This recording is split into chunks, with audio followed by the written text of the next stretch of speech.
ये रूप सनातन गोस्वामी कौन है? आप लोग खूब नाच के गाते हो।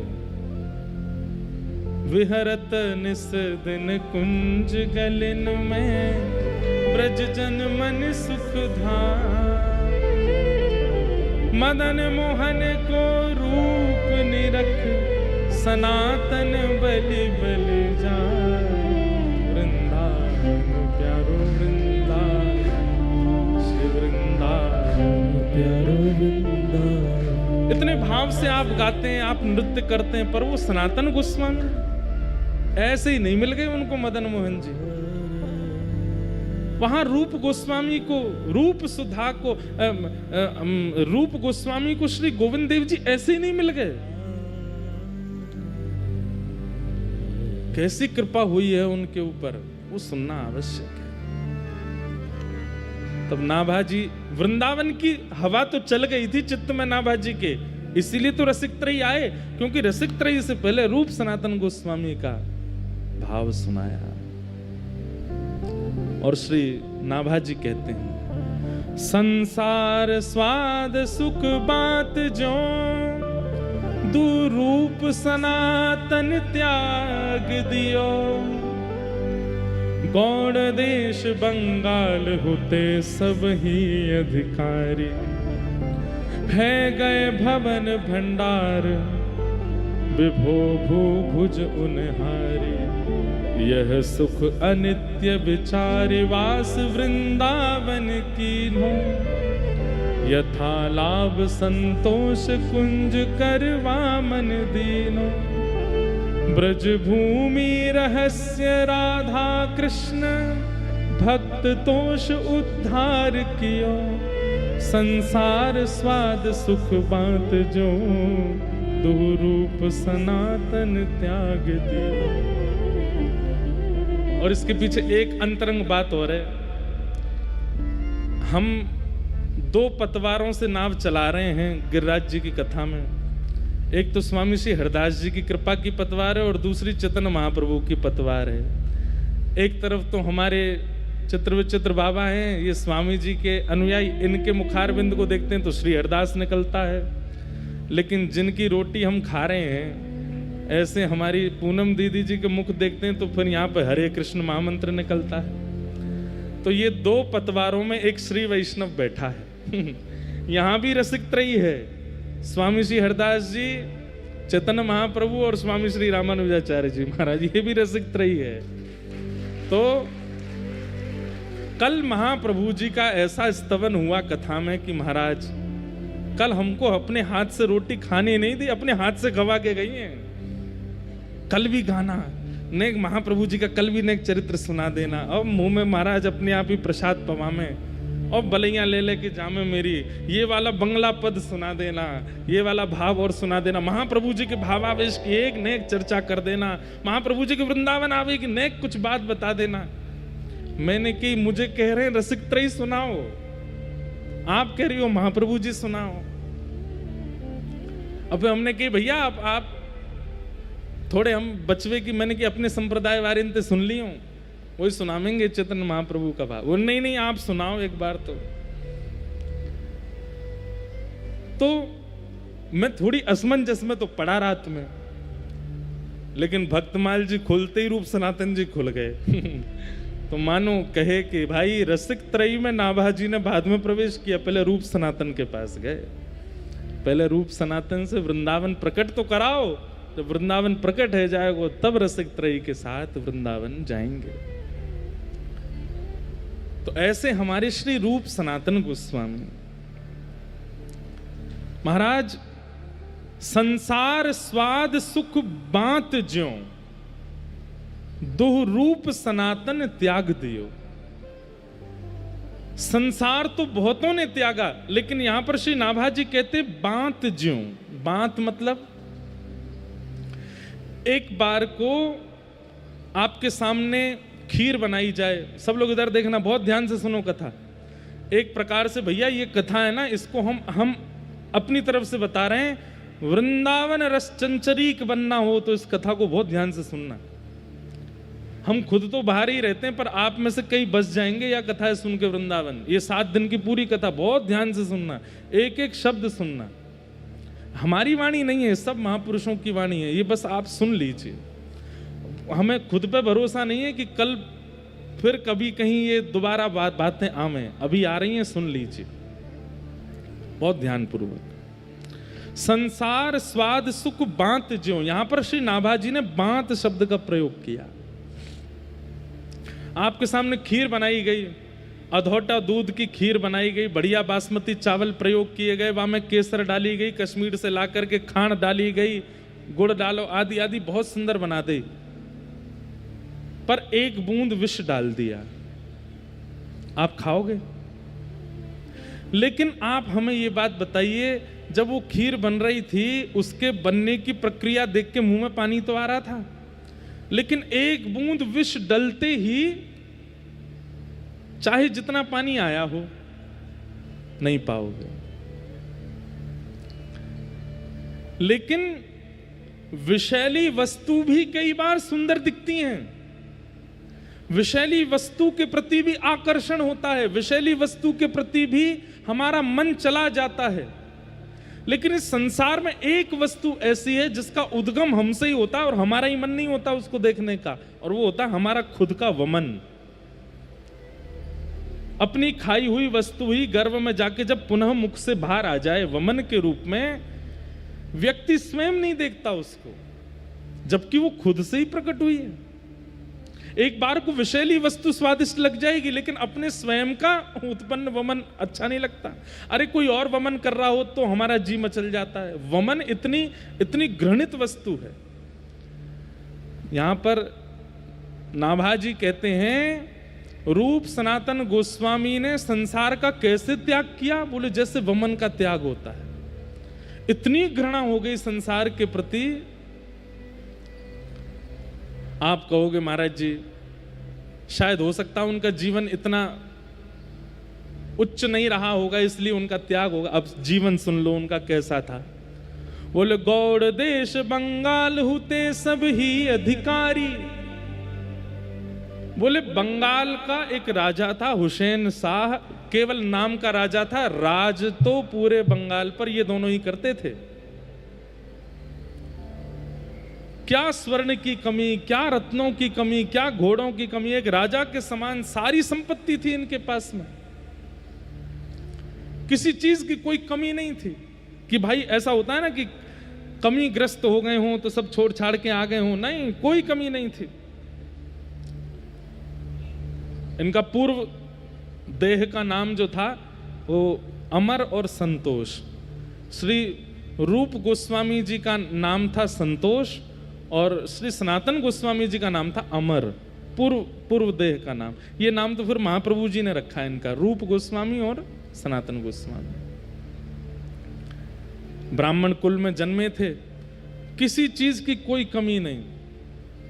श्री नाभाजी वर्णन करते हैं और श्री सब रसिक जन ऐसा भाव बताते हैं कि उस समय में 22 लाख सोने की मोहर ये गिनी गई, इसलिए इनका पता है, बाकी और क्या क्या था उनका तो पता ही नहीं है। 22 लाख सोने की मोहर रूप सनातन गोस्वामी जी के पास थी। यह सुख अनित्य विचार वास वृंदावन कीन्हो। उस सर्वगुण संपन्न स्थिति में एक बात तो मन में आती है कि भाई भगवत भाव दो लोगों के चित्त में विशेष रूप से प्रकट होता है। एक तो अत्यंत संपत्ति जिसको मिल गई हो और एक जो सब चीजों से बिल्कुल विमुख हो गया हो। या तो विषयों का भोग अति मात्रा में कर लिया हो या विषय का स्पर्श ही नहीं किया हो। इन दो के चित्त में निष्काम भक्ति उत्पन्न होती है। मध्यस्थ वालों को ज्यादा यत्न करना पड़ता है निकलने के लिए। हम आप सब मध्यस्थ वाले हैं, इसलिए हमको यत्न ज्यादा करना पड़ता, क्योंकि हमने भोग भी देख रखे हैं और वैराग्य त्याग भी देखते हैं, इसलिए हमको थोड़ा परिश्रम ज्यादा है। पर दो प्रकार के लोग, या तो अति भोग जिन्होंने किया हो या स्पर्श ही ना किया हो भोग वस्तु का, इनमें निष्काम प्रेम का उद्दीपन सहजता से हो जाता है। रूप सनातन गोस्वामी, अमर और संतोष, ये दोनों बंगाल में हुसैन शाह नाम के राजा के यहाँ पर, एक भैया तो प्रधानमंत्री थे और एक भैया सेक्रेटरी थे, पर्सनल सेक्रेटरी, पूरा धन धान्य उन्हीं के अंतर्गत रहता था। लेकिन पता नहीं क्यों इतनी संपत्ति होने के बाद भी, इतना सब कुछ प्राप्त हो जाने के बाद भी इनके चित्त में संतोष नहीं होता था, संतुष्टि नहीं होती थी। और तब ये ढूंढते रहते थे कि हम क्या करें जिससे हमारे चित्त को संतोष हो। तब इनको विद्यावाचस्पति नाम के गुरु प्राप्त हुए और उन्होंने इनको ठाकुर जी का जितना उनको पता था उतना ज्ञान, सेवा का, नाम जप का थोड़ा बहुत बताया। लेकिन बंधुओं, कई बार ऐसा होता है कि व्यक्ति अगर खुद आस्वादन नहीं करता और दूसरे को उपदेश देता है तो दूसरे के चित्त में वो भाव व्यवस्थित नहीं हो पाता। हमारी बात ध्यान से सुनिएगा, वैसे तो वक्ताओं के लिए बात है। अगर आपने स्वयं आस्वादन नहीं किया किसी भाव का और आप मंच से बोल रहे हो तो श्रोताओं के चित्त में वो व्यवस्थित नहीं हो पाएगा। तो विद्यावाचस्पति ने जो भक्ति मार्ग इनको बताया था उससे ये नाम जप तो करते थे, उससे सेवा तो करते थे, पर स्थिति इतनी तीव्र नहीं हो रही थी।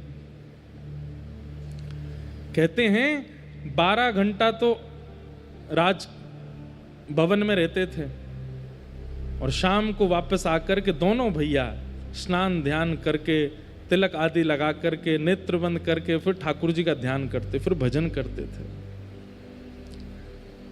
लेकिन मन में संतोष उत्पन्न नहीं हो रहा था।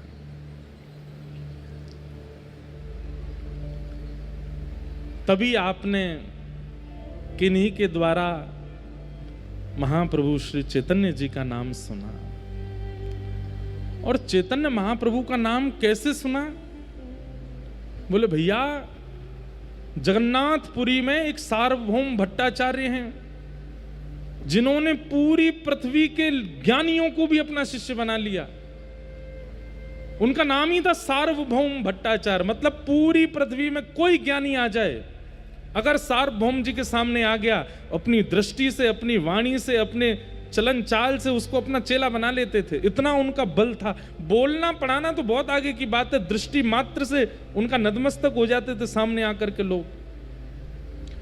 उन सार्वभौम भट्टाचार्य जी को चैतन्य महाप्रभु ने अपना अनुयायी बना लिया और इस बात का बड़ा प्रकाश हो गया। उड़ीसा में, बंगाल में, जहां जहां जाएं तो लोग बाग यही चर्चा करें। बोले भैया, एक जगन्नाथपुरी में एक बाबा रहते हैं, कौन, क्या नाम उनका? चैतन्य महाप्रभु, कृष्ण चैतन्य महाप्रभु। बोले क्या किया उन्होंने? बोले अरे सार्वभौम भट्टाचार्य जी को अपना शिष्य बना लिया। अब इसको कई लोग प्रभाव के रूप में देखते हैं, पर यह प्रभाव नहीं था। रसिक जन अपना प्रभाव प्रकाश करते भी नहीं है। ऐसे तो हमारे स्वामी जी के पास अकबर हर 10 दिना में भग तो वृंदावन में। अरे हमने तो ऐसा भी सुना है कि अकबर ने जब स्वामी जी का रूप देखा, स्वामी श्री हरदास जी का, तो अकबर के चित्त में इतनी विरक्ति आ गई कि उसके मन में आया कि मैं सब बादशाहपना छोड़ छाड़ करके निधिवन राज में एक कुंज मुझे मिल जाए, मैं यहीं रहूं, इनको 24 घंटा देखा करूं, भजन नहीं करूंगा, नाम जप आदि तो बाद की बात है, केवल स्वामी जी को देखने के लिए रहूं मैं। स्वामी जी ने विचार करी कि भैया जे अगर सब छोड़ छाड़ के यहां आ गए हो तो पूरे विश्व में प्रभाव फैल जाएगा कि भैया वृंदावन में एक रसिक श्रोमणी स्वामी श्री हरदास जी हैं जिन्होंने बादशाह अकबर को अपना चेला बना लिया, और फिर यहाँ के प्रभाव के कारण दुनिया यहाँ भीड़ लगावेगी और वृंदावन में इतनी भीड़ रह जाएगी, अयोग्य लोग भी आकर के वृंदावन के रस में भंग करेंगे। तो स्वामी जी ने अकबर से कही, तू हमारो चेलो बननो चाहे तो हमारी एक बात मान, बोल का वो दिल्ली चलो जा और वहीं से वृंदावन की सेवा करते रहे। यहाँ के बंदरन के काजे, यहाँ के ब्रजवासीन के काजे, यहाँ के वृक्ष वल्लरी कुंजन के काजे, वहीं से सेवा करते रहे, यही हमारी आज्ञा है, यहाँ मत रुके तू। तब अकबर बोला, मैं आपको देखे बिना नहीं रह सकता, तब किसी ने कही, बोले आप पे तो बड़े बड़े चित्रकार हैं, चित्र बनवा लो स्वामी जी का। तब सबसे पहला चित्र अकबर ने बनवाया। जो स्वामी जी का चित्र आज भी हम सब लोग देखते हैं, वो उसी ने ही निर्माण कराया और ले गया, और जहां बैठ करके वो अपना नित्य क्रम करता था वहां स्वामी जी का चित्र लगा रहता, नित्य दिखता था। तो आचार्यों के तो रूप में ही इतना प्रभाव है कि उनको कुछ करने की आवश्यकता नहीं है, उससे खिंचे चले जाते हैं लोग। लेकिन दुनिया इसको प्रभाव समझती है, वो प्रभाव नहीं है। चैतन्य महाप्रभु के रूप पर सार्वभौम भट्टाचार्य आसक्त हो गए। ये बात जब यहां अमर और संतोष ने सुनी बंगाल में, उनके मन में भाव आया कि भैया ये नाम ही इतनी शीतलता दे रहा है चित्त में, इनका दर्शन कितना शीतल होगा। अब श्री कृष्ण चैतन्य महाप्रभु नाम बोलते ही मन में भाव उत्पन्न हो जाते हैं, मन में मानो जैसे प्रेम नृत्य करने लगता है। हिलोर नाम मात्र, स्वामी श्री हरदास जी महाराज नाम लेते ही चित्त में निधिवन राज का दर्शन होने लगता है। वृंदावन कुंज बिहारी आ जाते हैं, वृंदावन की तलहटी आ जाती है, सुंदर सुंदर निकुंज वन आ जाते हैं। श्री हितरवंश महाप्रभु नाम लेते ही श्री राधा वल्लभ जी सहरा पहने हुए खड़े हैं, थाड़े अपने आप चित्त में आ जाते हैं। आज भी इतने भयावह हैं, कलिकाल में भी आचार्यों का नाम इतना काम कर रहा है। उस काल में जब वे थे तो क्या प्रभाव होता होगा। रूप सनातन गोस्वामी आपस में बात करने लगे, अमर और संतोष, जरा दोबारा बोलियो तो नाम। बोले कृष्ण चैतन्य महाप्रभु। आहा, कितना शीतल लगता है, कितना अच्छा लगता है भैया।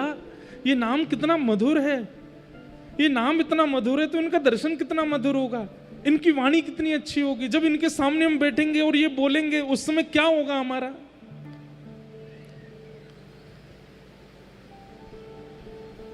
मन में विचार करने लगे क्या करें।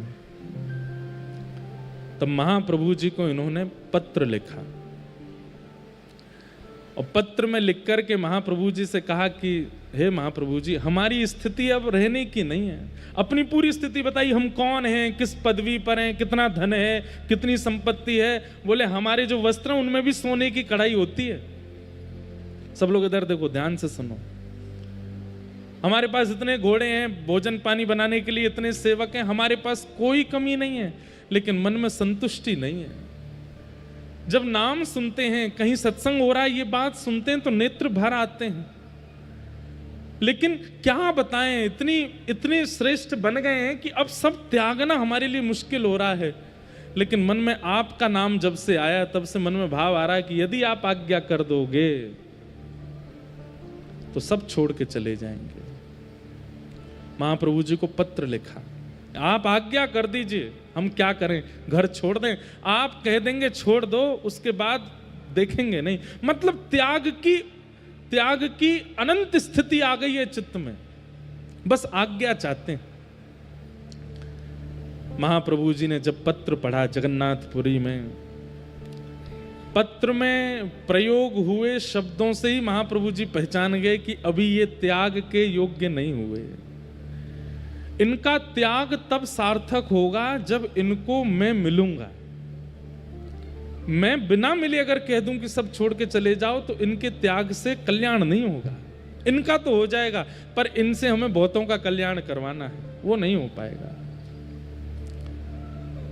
वही वाली बात जो आज कथा के प्रारंभ में कही कि एक तो होता है फल का स्वयं टूट के गिर जाना, और एक होता है किसी के द्वारा तोड़ना। महाप्रभु जी ने पत्र में कहा अभी प्रतीक्षा करो, और तुम्हें छोड़ने की आवश्यकता नहीं, मैं आऊंगा और मैं आकर के तुमसे मिलकर के तुम्हारा घर छुड़वाऊंगा, तुम्हारी सारी जो स्थिति है उसका त्याग करवाऊंगा, तब तक और प्रतीक्षा करो। रूप गोस्वामी पाद को जैसे ही पत्र मिला वो तो नाचने लगे, आनंद निमग्न हो गए। महाप्रभु जी आएंगे, हमसे मिलने आएंगे, हम पर कृपा करने आएंगे। तब महाप्रभु जी वृंदावन गए। रामकेली ग्राम बंगाल में है, वहां रहते थे रूप सनातन गोस्वामी। लेकिन वृंदावन गए महाप्रभु जी।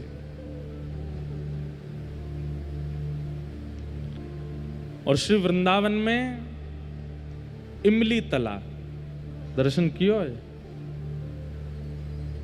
सेवा कुंज के पास में इमली तला है। कहते हैं कि वो वृक्ष स्वयं हमारे प्रिया प्रियतम ने एक साथ द्वापर युग में ही लगायो।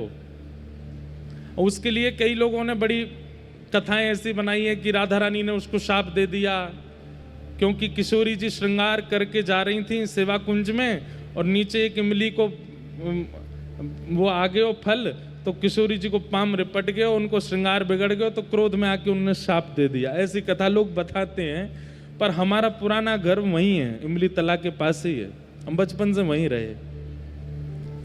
ऐसा भाव बना दिया हो होगी तो ठीक है, लेकिन भाई हमारी किशोरी जी को गुस्सा ना आवे, और गुस्सा आवे तो शाप दे दें, वो भी इतनी सी बात पे, ऐसा है ना सके।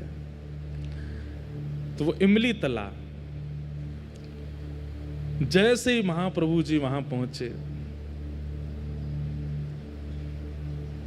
बैठ गए वृक्ष। तब वृंदावन प्रकट नहीं हुआ था, वृंदावन सघन वन था।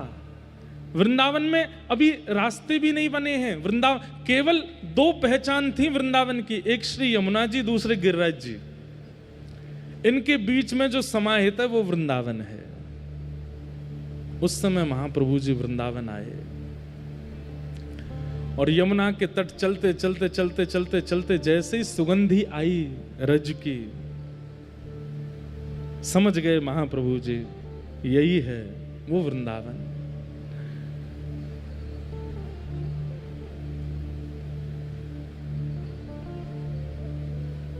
हमारी पूनम दीदी ने एक पद दिया बंगला का, बहुत सुंदर भाव। अब सेम तो नहीं गवेगा, लेकिन करते हैं प्रयास। मानो महाप्रभु जी, एक बात बताएं आपको, महाप्रभु जी को इमली तालाब पे बैठे बैठे रात्रि की चंद्रमा निशा जैसी हुई तो रास का अनुभव हुआ। यहां से श्याम सुंदर चले आ रहे हैं, यहां से किशोरी जी आ रही हैं, सब सखियां श्रृंगार कर करके आ रही हैं। यमुना के तट पर पुलिन पर अद्भुत रास हो रहा है, और उस रास में स्वयं महाप्रभु जी भावावेश में प्रविष्ट होकर के नृत्य कर रहे हैं ठाकुर जी के साथ। वे तो राधा भाव में निमग्न हो जाते थे, स्वयं को किशोरी जी भाव में। उन्होंने प्रार्थना की थी कि राधा भाव विरह भाव मेरे चित्त में आवे। रास का अनुभव हुआ, और रास करते करते करते महाप्रभु जी को क्रोध आया थोड़ा सा। कैसे? महाप्रभु जी बोले, जय जय, आपने द्वापर में जो रास विहार किया उसमें एक पक्षपात किया। क्या? आपकी वेणु की ध्वनि केवल गोपियों को सुनाई दी, कंस को क्यों नहीं सुनाई आपने? अगर ये वेणु की ध्वनि कंस ने सुनी होती तो उसका क्या दोष था, वो भी रास में आ जाता। ये वेणु की ध्वनि अगर आपने दंतवक्र शिशुपाल को सुनाई होती तो वो भी आ जाते। महाप्रभु जी इतने दयावंत हृदय के, उनके मन में आया कि द्वापर युग में बजी वंशी कदम्ब वृक्ष के नीचे वो वंशी कंस को क्यों नहीं सुनाई दी। ठाकुर जी ने पक्षपात किया। ठाकुर जी, आज पक्षपात नहीं होगा। इस कलिकाल में अगर आपने पक्षपात किया, अनर्थ हो जाएगा। और तभी उस रास की भूमिका के मध्य में महाप्रभु जी ऊर्ध्वबाहु होकर के हरि नाम की वेणु बजाने लगे, और जहां जहां तक स्वर पहुंच जाए सबको सुनाऊंगा, किसी को अयोग्य नहीं मानूंगा। जो सामने आ जाएगा उसको ये नाम ध्वनि सुना करके सबको रास विहार में प्रवेश कराना है। अब पक्षपात नहीं होगा श्याम सुंदर, अब तो सबको योग्य बनाना है। और तब वृंदावन की खोज कर रहे हैं। केवल यमुना जी और गिरिराज जी ये दो संकेत हैं, और कुछ भी नहीं दिख रहा है। सब विलुप्त हो चुका है। वृंदावन ने अपने आप को भीतर अंतरंग रूप से अपने आप को छुपा लिया है।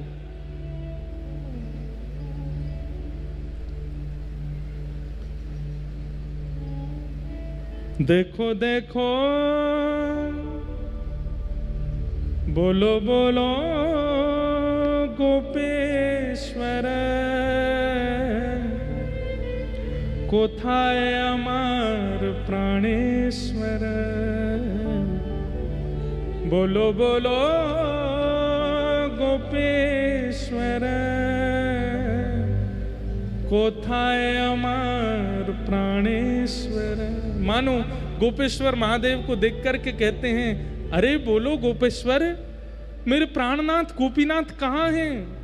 ये वृंदावन ही तो है, यमुना जी बह रही हैं, यहीं आसपास ही गोपीनाथ होने चाहिए, बताओ ना वो कहाँ हैं? बोलो बोलो गोवर्धन कोथाय अमर गिरिधारी। बोलो बोलो गोवर्धन कोथाय अमर गिरिधारी। हे गोवर्धन नाथ, वो कहाँ हैं जो ऊर्ध्वबाहु होकर के एक भुजा को कटी पर धर के धारण करके ब्रज की रक्षा करने के लिए गिरिराज जी उठाए थे? वो कहाँ हैं? दिख क्यों नहीं रहे इस गिरिराज जी में? ढूंढ रहे हैं सब जगह जा जा करके, प्रकट हो वृंदावन। बोलो बोलो वंशी बट कोथाय अमर वंशीधारी। बोलो बोलो वंशी बट कोथाय अमर वंशीधारी। अरे वंशीवट, तुम वंशीवट हो। यहाँ ठाकुर जी वंशीनाद करते थे और गोपियों को घर में बैठे बैठे ही दर्शन होता था। कहाँ गए वो ठाकुर जी? अरे वंशीवट, तुझको तो पता होगा ना, श्याम सुंदर कहाँ है? सब जगह ढूंढ रहे हैं, पूछ रहे हैं, श्याम सुंदर मिल जाए कहीं। बोलो बोलो वृंदावन कोथाय अमर वृंदा विपिन। बोलो बोलो वृंदावन कोथाय अमर वृंदा विपिन। बोलो बोलो ब्रज रज। जैसे गोपियों की स्थिति हुई है, जल से, थल से, वृक्षों से पूछती हैं, ऐसे चेतन महाप्रभु वृंदावन में सबसे पूछ रहे हैं। बोलो बोलो ब्रज रज कोथाय अमर गोपालन। बोलो बोलो गोपेश्वर कोथाय अमर प्राणेश्वर। तभी चंद्रमा की ओर दृष्टि गई है। अरे शरद चंद्रमा, तुम ही प्रकट हुए थे। तब शुकाचार्य जी कहते हैं, भगवान पिता रात्रि शरदोत्फुल्ल मल्लिका विक्षरंतुम मनश्चक्रे योग मायाम उपाश्रिता। आज तुम प्रकट हुए हो, लेकिन ये वृंदावन सूना क्यों पड़ा है? बोलो बोलो शरद चंद्र कोथाय अमर राधा रमण। बोलो बोलो शरद चंद्र कोथाय अमर राधा रमण। ढूंढ रहे हैं कहां है वृंदावन। रोते हैं, बिलकते हैं, भावावेश में आ जाते हैं। अरे सामान्य ब्रजवासी जिसको पोखर तालाब समझते हैं, महाप्रभु जी कहते हैं निकलो बाहर, ये पोखर नहीं है, ये राधा कुंड है। ये किशोरी जी के द्वारा, किशोरी जी के मनोभाव के लिए श्री कृष्ण ने प्रकट किया था। ये राधा कुंड है। महाप्रभु जी स्नान करते हैं, राधा कुंड की रज लेकर के द्वादश तिलक करते हैं, वहीं नृत्य करने लग जाते हैं। अरे तब गिरिराज जी की परिक्रमा भी निर्मित नहीं थी। महाप्रभु जी भ्रमण करते हुए पूरी गिरिराज जी की परिक्रमा करते हैं, दिख जाता है कि ये गिरिराज जी हैं, यहाँ राधा कुंड है, यहाँ श्याम कुंड है, ये पूछरी के लौटा है, यहाँ ठाकुर जी की छठी उत्सव हुआ, ये जतिपुरा है।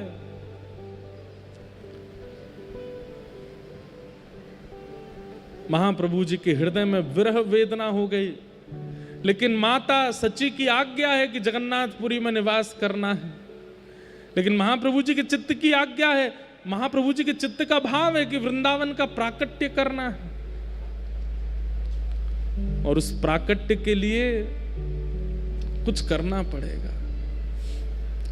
तभी महाप्रभु जी को याद आया कि कुछ पत्र आए थे मेरे पास, और उन पत्रों में 2 भाइयों के पत्र हैं। कौन हैं दोनों? बोले एक का नाम अमर है, एक का नाम संतोष है, चलो वहीं चलते हैं। और श्रीधाम वृंदावन से महाप्रभु जी अपने समस्त भक्त मंडली के साथ निकल पड़े हैं। कहां? यहां रामकेली गांव जो कि बंगाल में है, और वहां महाप्रभु जी पहुंच गए।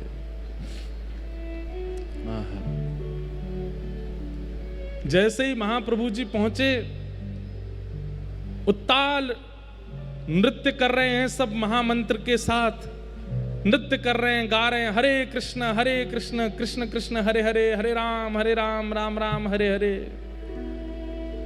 और ये ध्वनि जैसे ही पहुंची है, संतोष और अमर के कानों में, मानो जैसे गोपियां कृष्ण वंशी नाद सुनकर के दौड़ पड़ी थी अपने घरों से।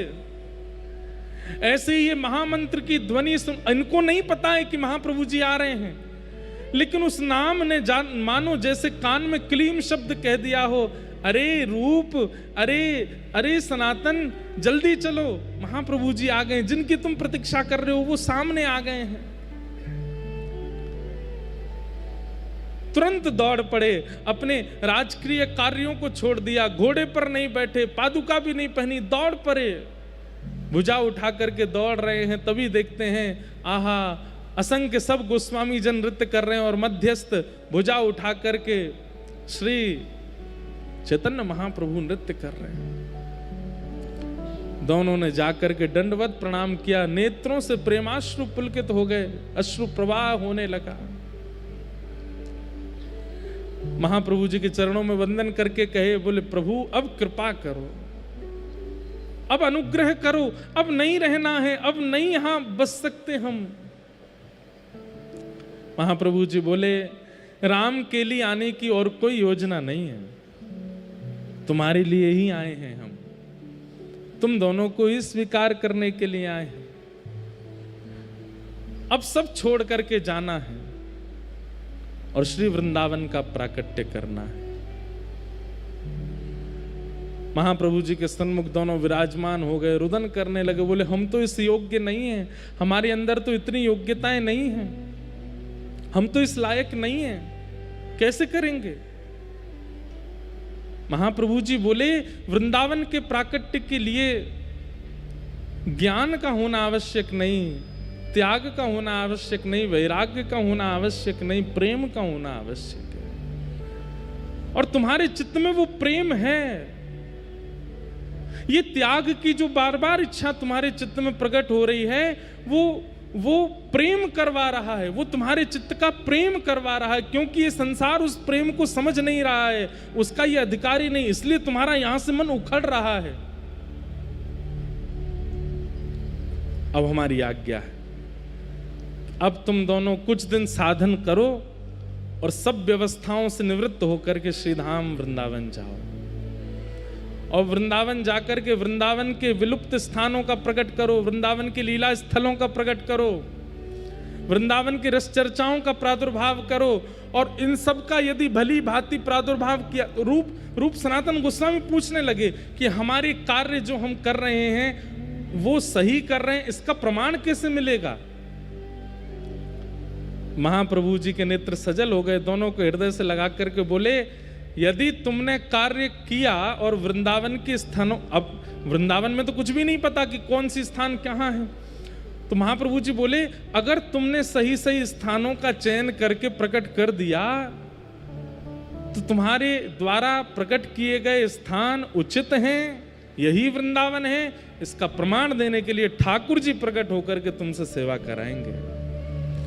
वृंदावन में भूमिगत ठाकुर जी अगर प्रकट हो गए और प्रकट होकर के तुमसे कहें कि मेरी सेवा करो, तो समझ जाना कि तुमने जो जो स्थान प्रकट किए वो उचित थे।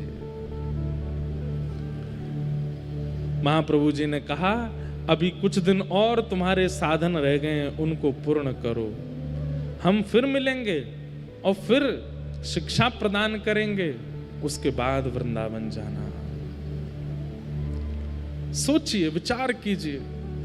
ये रूप सनातन गोस्वामी हैं, महाप्रभु जी स्वयं पहुंच गए उनके पास में, उनको वृंदावन भेजने के लिए।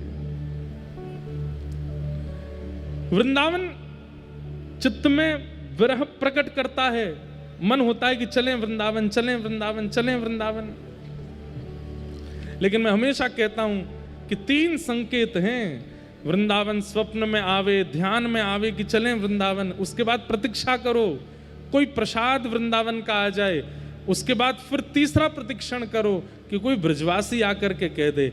और जैसे ही कोई ब्रजवासी आकर के या ब्रजभाव से चित्त जिसका रमा हुआ है, ऐसा आचार्य चरण आकर के अगर आज्ञा कर दे कि जाओ वृंदावन, फिर नहीं रुकना है, फिर तो वृंदावन जाना है। रूप सनातन गोस्वामी को महाप्रभु जी के दर्शन लाभ हुए, सत्संग मिला। ये एक क्षण का दर्शन महाप्रभु जी ने इसलिए दिया ताकि इनके चित्त में और विरह बढ़े और भावना बढ़े वृंदावन की। और कुछ दिन के लिए उनको उन्हीं के ही रस में रहने के लिए आज्ञा की, अभी रहो कुछ दिन और, फिर से आज्ञा करूंगा तब जाना वृंदावन, तब तक योजना बनाओ। और महाप्रभु जी ने कृपा की और कृपा करके महाप्रभु जी राम केली से प्रस्थान कर गए। रूप सनातन गोस्वामी अब तो दिन रात रोते हैं, इतना विरह उनका मन में होता है। बस अब तो एक ही चीज स्मृति में रहती है, जहां विराजत राधा राम, जहां विराजत राधा राम, नटवर नंद किशोर, नटवर नंद किशोर, नटवर नंद किशोर, नटवर नंद किशोर। चलो मैंने वृंदावन की, चलो मन वृंदावन की, चलो मैंने वृंदावन की, चलो मन वृंदावन की, वृंदावन की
जहाँ निर्तत नंद किशोर,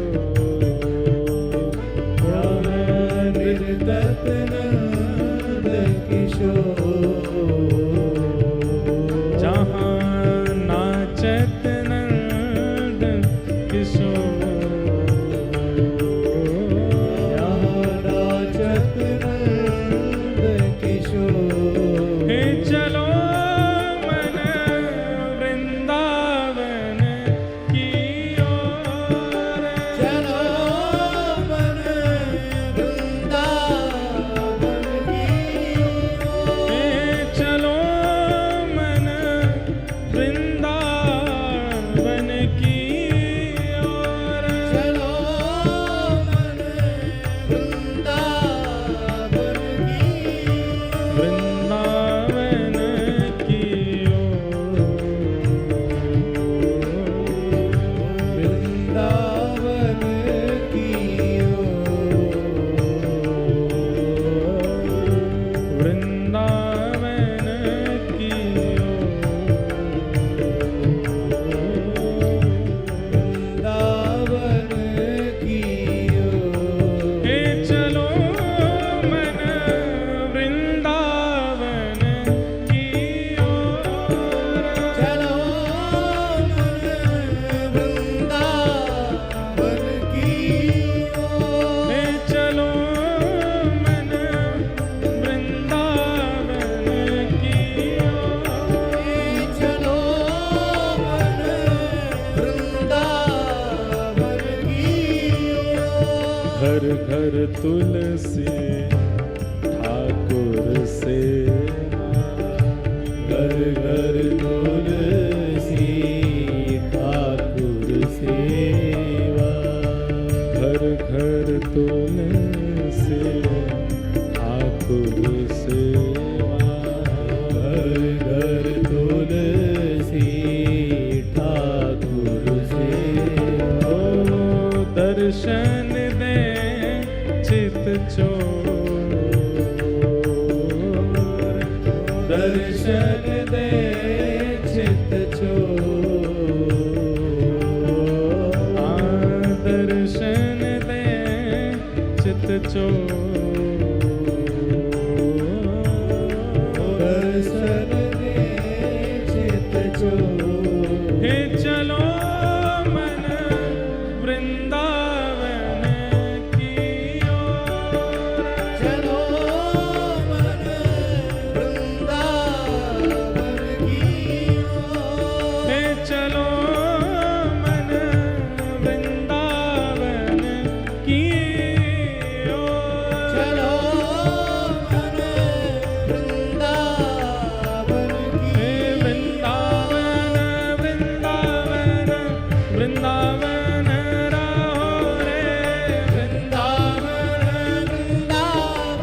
श्री रूप सनातन गोस्वामी। एक मन में भाव आता है, मन में एक प्रश्न आता है। महाप्रभु जी मिल गए, उसके बाद भी आज्ञा करके गए कि अभी रुको। इसका मतलब क्या है कि आचार्य अभी संतुष्ट नहीं हुए हैं त्याग से, और अब त्याग कैसे लगेगी? सब लोग बहुत ध्यान से सुनिए। देखो कितना प्रयास करना पड़ता है तब वृंदावन मिलता है। हमको तो यूं ही मिल जाता है, हवाई जहाज की टिकट कराई 5,000 की, पहुंच गए, ट्रेन करा ली राजधानी तो पहुंच गए, गाड़ी कर ली पहुंच गए। पर जिनके ठाकुरों के दर्शन करते हैं, गोविंद देव, गोपीनाथ, मदन मोहन, वृंदावन बिहारी लाल, वो ऐसे नहीं आए हैं। महाप्रभु जी ने विचार किया कि इन्होंने जब पत्र लिखा था तो पत्र में पहले अपना परिचय दिया, तो उसमें बताया हम इतने धनवान हैं, हम ऐसे राजा के यहाँ राजकोष में हैं, आदि आदि सब। बोले कि ये पदेशना, इसका निवृत्त होना आवश्यक है। और महाप्रभु जी को पता था कि ये होगा। अब महाप्रभु जी के दर्शन तो हो गए। अब महाप्रभु जी जैसे ही गए दर्शन दे करके, अब रूप सनातन गोस्वामी को वो जहां देखते हैं उनको महाप्रभु जी की याद आती है। उनकी मुस्कान कैसी, उनके शब्द कैसे थे, उनके नेत्र कैसे थे, उनकी अवस्था कैसी थी, चाल कैसी थी, नृत्य कैसा था, कीर्तन कैसा था। और वो निरंतर जो चिंतन बना, क्योंकि अभी तक और कुछ तो देखा नहीं, कभी वृंदावन गए नहीं, तो आचार्य का ही चिंतन करेंगे ना। इतना चिंतन हो गया कि अब विवेक बुद्धि जागृत होने लगी, और अपने राजपद जिस पर वो कार्यरत थे उससे उनको थोड़ी थोड़ी घृणा जैसी होने लगी। घृणा तो पहले भी थी, लेकिन अब जो यहां पर शब्द संसार स्वाद सुख बांत ज्यों बमन के भांति, इतना त्याग करवाना था महाप्रभु जी को, उसके लिए छोड़ के गए वापस। यही भागवत जी में सुनने में आता है कि ध्रुव जी महाराज को ठाकुर जी ने दर्शन देकर के कहा अभी 36,000 वर्ष और रहो पृथ्वी पे। ध्रुव जी रोने लगे, बोले आपके दर्शन से तो मुक्ति मिल जाती है और आप मुझे कह रहे हो 36,000 वर्ष और रहो, क्यों? तो ठाकुर जी क्या कहते पता है, तुम्हारे चित्त में अपने पिता की गोद में बैठने की इच्छा थी ना, इसीलिए तो तुम बनाए थे। ध्रुव जी बोले वो इच्छा तो मर गई, कट गई, जल गई, नाश हो गई। ठाकुर जी कहते हैं प्रकट तो हुई थी ना भैया। एक बार विषैला पौधा प्रकट हो जाता है ना, तो जब तक जड़ से नहीं उखाड़ा जाए वो प्रकट होता ही रहता है। इसलिए 36,000 वर्ष, 100-200 वर्ष नहीं, 36,000 वर्ष के लिए ठाकुर जी कह के गए अभी रहो पृथ्वी पे। और 36,000 वर्ष में इतना भोगोगे, इतना विषय भोगोगे कि तुम इससे बिल्कुल ऊब जाओगे, तब तुम्हें मेरी प्राप्ति होगी। ध्रुव जी महाराज 36,000 वर्ष के लिए राजा बने। अरे भाई कोई लिमिट होती है? यहां 100 साल काटने भारी पड़ रहे हैं हमें, 36,000 वर्ष के लिए राजा। संसार की विषय वस्तु वमन के भांति जब ध्रुव जी को लगने लगी तब भगवत प्राप्ति हुई। इसलिए भैया किंचित भी भाव मन में प्रकट करके ठाकुर जी के पास मत चले जाइए। कहीं मन में भाव आगो जय जय वृंदावन की कचौड़ी बहुत जोर की, ठाकुर जी अगर दिमाग सनक गया ना, इतनी कचौड़ी खवा देंगे, इतनी खवाई देंगे, इतनी खवाई देंगे, ले बेटा 36,000 कचौड़ी खा तू जीवन भर, सबरी नस ब्लॉक है जाएंगी तेरी, तभी मैं मिलूंगा तो है। तो विषय वस्तु अगर देने पर ठाकुर जी आ गए तो वो इतनी मात्रा में देते हैं कि आप पागल हो जाओगे। इसलिए विषय कभी नहीं मांगना है, क्योंकि भैया ये टेढ़ो ठाकुर कहीं सनक गो दिमाग और दे दियो तो हम कहते हैं हमारे ठाकुर जी को गणित नहीं आती है, हमारे ठाकुर जी को मैथमेटिक्स नहीं आती, ये नाप तोल के नहीं देते हैं, जितनो है पूरा दे देंगे ले जा। वो आप सहन नहीं कर पाओ। अति सर्वत्र वर्जयेत। रूप सनातन गोस्वामी के साथ वही हुआ। महाप्रभु जी के दर्शन हो गए और दर्शन देने के बाद महाप्रभु जी चले गए, बोले अभी रहो। अब क्या हुआ,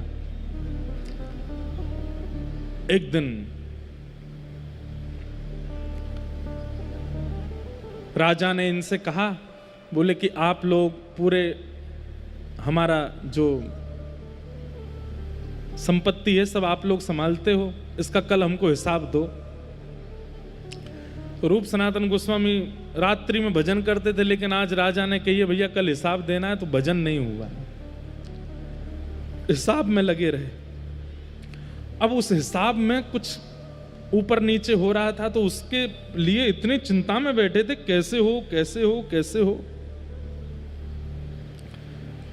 तो सनातन जी को बहुत जोर की प्यास लगी, तो एक सेवक को बुलाया, सुनो इधर आओ, शरबत बना के लाओ बढ़िया वाला। इसलिए महाप्रभु जी ने अभी आज्ञा नहीं की वृंदावन जाने की। क्यों? अभी भी कहीं ना कहीं थोड़ी तो राज इतना भोगा है, थोड़ा तो है अभी इनके चित्त में, जब तक निकलेगा नहीं तब तक नहीं जाएंगे ये वृंदावन। तो अपने एक सेवक को कहा शरबत बना के लाओ, प्यास लगी है। खुद हिसाब लिख रहे थे दोनों भैया बैठ के। तो सेवक गया और अंधेरे में उसको पता नहीं चला, पानी में उसने बूरे की जगह मैदा मिला दिया और मिला करके घोल करके इनको दे। अब ये इतने ज्यादा निमग्न होकर के ध्यान कर रहे थे, पीते जा रहे हैं और लिखते जा रहे हैं। प्रातः काल का समय हुआ तो सेवक ने रसोई में जाके देखा, तो उसको पता चल गया कि भाई मैदा मिल गया पानी में। दौड़ा दौड़ा गया, बोले इनके पेट में दर्द होगा, आप कहीं बीमार नहीं हो जाएं, चरणों में मुझे क्षमा कर दो, कल रात्रि अपराध हो गया। रूप सनातन को क्या हो गया, आपको नहीं पता चला? बोले नहीं, हमें तो कुछ नहीं पता चला। रात्रि में शरबत कैसा था? हाँ बढ़िया था, हम तो भाई हिसाब में इतने तल्लीन बैठे थे कि हमने ध्यान ही नहीं दिया, हम तो पी गए, बस प्यास लगी थी। महाराज आपसे मेरी प्रार्थना, आज कुछ खाइएगा नहीं। बोले क्यों? बोले शरबत में चीनी की जगह मैं मैदा मिला के ले आया था और वो आप पी गए हो। तो ये बात सुनकर के रूप सनातन गोस्वामी एक दूसरे को देखने लगे, तुमको पता चला? बोले नहीं। और तुमको पता चला? बोले नहीं। सेवक से कहा तुम जाओ, और किवाड़ बंद करके इतना रोए इतना रोए इतना रोए दोनों। बोले कि ऐसी तत्परता भजन में क्यों नहीं बनी जैसी तत्परता इस विषय में बन गई। अरे इतने कार्य में व्यस्त थे कि मैदा पी गए हम, इसीलिए महाप्रभु जी हमको छोड़ करके गए, लेकर के नहीं गए, क्योंकि अभी तत्परता हमारी संसार में है। अभी भी हमारे हिसाब में राजा कहीं डांटे ना, कहीं, ये चिंता थी हमारे चित्त में, इसलिए हम इतने तल्लीन होकर के कर रहे थे कि मैदा पी गए। अरे भजन में तो एक चेंटी काटने लगती है तो हम उसको हटाने लगते हैं, भजन में तो मच्छर आ जाता है तो सेवकों से कहते हैं यहाँ पे मच्छरदानी लगा दो, भजन में अगर आसन चुभने लगता है तो उसको व्यवस्थित कर। वहां ऐसी तल्लीनता क्यों नहीं आई हम में? अरे भैया, इसीलिए महाप्रभु जी छोड़ के गए हमको।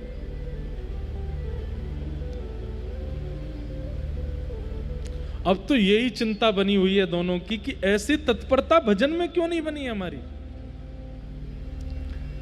एक दिन राजा ने अर्धरात्रि में, अमर संतोष नाम थे पूर्व के, इनको बुलाया। बोले अमर को बुला के लाओ, हमको एक हिसाब के बारे में बात करनी है। अर्धरात्रि का समय, भजन में बैठे थे अमर। इतने में इस सेवकों ने आगे कहा राजा आपको अभी बुला रहे। तुरंत इन्होंने माला वहीं की वहीं विराजमान कर दी। अपने भैया संतोष से कहा तुम तो अपना नाम जप करो, मिल के आऊं, राजा बुला रहा है। अर्धरात्रि में पालकी में बैठ करके निकल गए, पालकी में घूमते थे।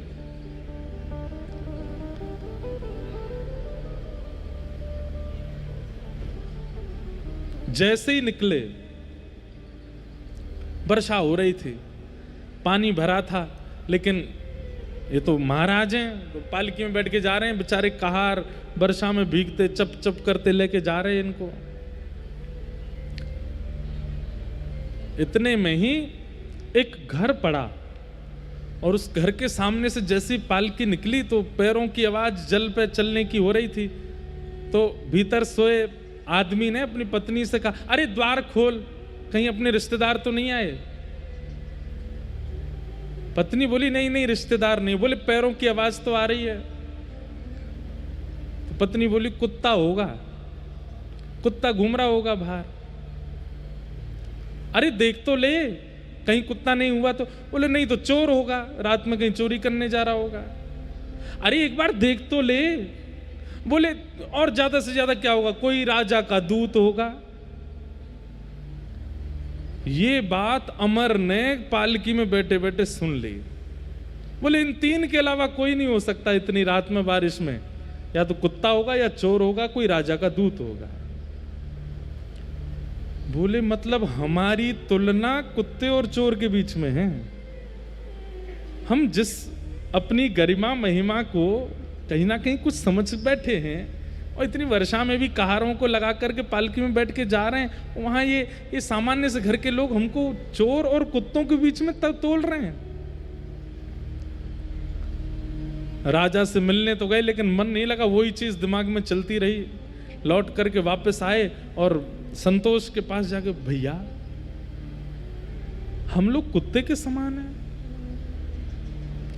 अरे एक जगह ऐसी बात हो गई, कुत्ता है या तो चोर है या राजा का कोई दूत है। बोले मैं तब से चिंता में हूं कि हम जीवन भर जिसका मान यश प्रतिष्ठा का भाव रखते रहे चित्त में, वहां हमको चोर और कुत्तों के बीच में गिन लिया गया। संतोष यानी कि रूप गोस्वामी वो बोले भैया सही तो कहा, कुत्ता भी तो ऐसा ही होता है, उसको चाहे झूठा मिल जाए, चाहे कूटा मिल जाए, चाहे कैसा भी मिल जाए, वो भोजन के लिए किसी के भी द्वार पर चला जाता है। राजदूत भी तो यही करता है, और चोर भी तो यही करता है। वो ये नहीं विचार करता कौन छोटा कौन बड़ा, कौन धनवान कौन निर्धन, कौन के घर में कैसी परिस्थिति, सबके घर से चोरी कर लेता है। हम लोग भी तो वही करते हैं, राजदूत हैं, कर लेने के लिए जाते हैं, कुछ विचार नहीं करते, सबसे कर लेते हैं। उसी समय अमर सनातन गोस्वामी उन्होंने कहा अब नहीं, बस अब हो गया। इसीलिए महाप्रभु जी हमको छोड़ करके चले गए, स्वीकार नहीं किया। मैं रुकता हूं, ये परिवार सब इतना विस्तृत कर दिया है, इस सबको व्यवस्थित करता हूं, तू अभी निकल, इसी वक्त निकल जा, अब नहीं रहना यहां पर। अब जीवन का उद्देश्य जो महाप्रभु जी कह के गए वृंदावन जाना है, उनसे आज्ञा ले तू जा करके, अब नहीं रहना भैया, अब हो गया बस। तुझे डर तो नहीं, तुझे भय तो नहीं कि राजा कुछ कहेगा? बोले मुझे बिल्कुल भय नहीं है। तुझे इस बात का भय तो नहीं पीछे से संपत्ति का कहो? बोले बिल्कुल नहीं। बोले अब तरीका, अब बिल्कुल सही समय, अभी निकल। और उसी समय संतोष निकल गए घर से। ये दो ठोकरें चाहते थे महाप्रभु जी की इनको लगे, उसके बाद ये पूर्ण त्याग होगा। फिर ये पूछेंगे नहीं पत्र भेज करके कि जाएं कि नहीं, ये चले ही जाएंगे। ये भी पूछ रहे हैं कि जाएं कि नहीं जाएं। निकल गए और संतोष ने पूछा, कहीं से पता लगाया कहां है महाप्रभु जी, तो पता चला प्रयागराज में। वृंदावन से जा रहे हैं पुरी की ओर, पहुंच गए प्रयागराज और वहीं त्रिवेणी संगम पर महाप्रभु जी मिल गए। और आज संतोष को संतोष नहीं कहा है, महाप्रभु जी देखते, अरे मेरा रूप आ गया, आओ तो।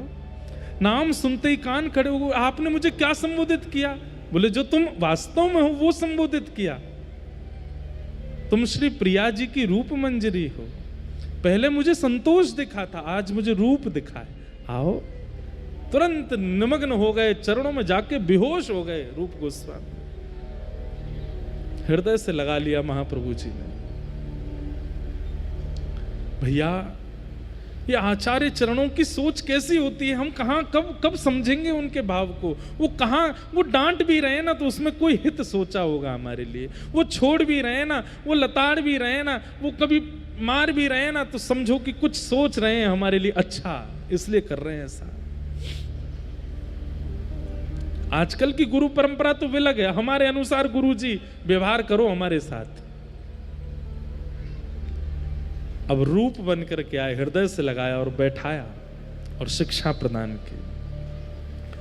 और महाप्रभु जी ने कहा जाओ, अब वृंदावन जाओ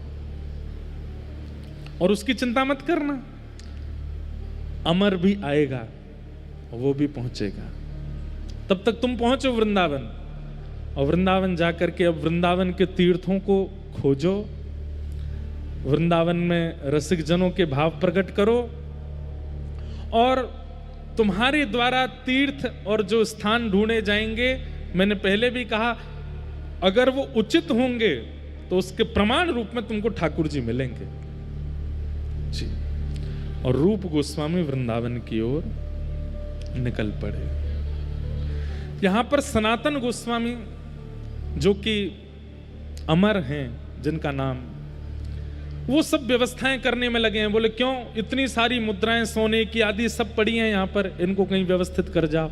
कुछ अपने पूर्व आश्रम के परिवारों को दे दिए, कुछ किन्हीं लोगों में बांट दिए, कुछ कहीं लगा दिए, किसी के थे उसको दे दिए, सब जगह सब खत्म करके जाएं। कहीं वृंदावन जाके भी चिंता ना बनी रहे, इतनी प्रॉपर्टी है, इतना महल है, इतने पैसा धरे हैं वहाँ पे, क्या हो रहा होगा। अगर छोड़ के जाए तो चिंता बनेगी, इसलिए सबको लगा जाओ। और सबको सब जगह लगा दिया। बस अब प्रतीक्षा कर रहे थे कि उत्कंठा चित्त में ऐसी आवे कि बस भागूं वृंदावन की ओर, तब निकलूंगा। यहां राजा ने देखा इतने दिन हो गए ये अमर और संतोष आते नहीं है। एक दिन राजा ने घर पर जाकर के देखा तो पूछवाते थे, तो ये कभी कहते हम बीमार हैं, कभी कहते कोई घर में पूजा चल रही है, कभी कहते कोई पधार गया है, सूतक लगे हैं, आदि आदि। आज राजा ही आ गया, हुसैन शाह ही आ गया। और आकर के उसने जब देखा तो देखा यहाँ तो कीर्तन चल रहा है और यहाँ अमर बैठ करके बढ़िया नाम जप कर रहे हैं, नेत्रों से आंसू बह रहे हैं। बोले ये सब क्या किया तुमने? वहां पूरा राजकीय हमारा शासन इतने खतरे में, तुम यहाँ बैठकर ये नाम जप कर रहे हो, कीर्तन कर रहे हो और बहाना बना दे तो बीमार हो। असली बात क्या है? हम तुम्हारा वेतन बढ़ा दें कि तुमको कुछ दे दें, क्यों नहीं आते हो राजभवन में? अमर के आंखों से आंसू आ गए। बोले अब नहीं होगा हमसे, हम सच बताएं तो हम लायक नहीं है। भैया एक बात कह दूं, बुरी लगेगी, अटपटी लगेगी, लेकिन वृंदावन रस जाके चित्त में आ जावे ना, वो संसार के लिए नालायक हो जाता है। वो किसी लायक नहीं रहता, फिर संसार के किसी काम का है नहीं वो। हमारे श्री हरिराम व्यास जी वृंदावन आए, उनका पूरा परिवार ओरछा से ढूंढते ढूंढते वृंदावन आ गया और ढूंढ रहे हैं कहां हरिराम व्यास जी, इनसे तो हमारा घर चलता है। हरिराम व्यास जी अपने परिवार के लोगों को यही बात कहते हैं, वहां पद भी है कि भैया अब मैं तुम्हारे लायक नहीं हूं। वो हरिराम व्यास जो दिग्विजय करता था, जीत जीत करके धन लेकर के आता था, वो स्थिति मेरी नहीं है अब। वृंदावन के रूख हमारे माता पिता गुरु बंधु,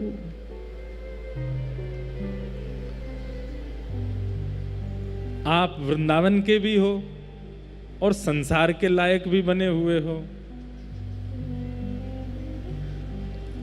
एक जगह के रहिए, या तो लायक पूरे वृंदावन के ही रहिए या लायक पूरे संसार के ही रहिए।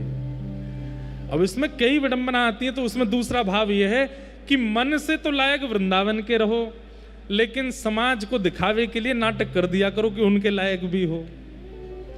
लेकिन भैया जब पूर्ण मनोबल लगाना हो, अपनी पूरी ऊर्जा लगानी हो किसी कार्य में, तो वो तो वृंदावन के प्रति लगाओ, संसार के प्रति नहीं।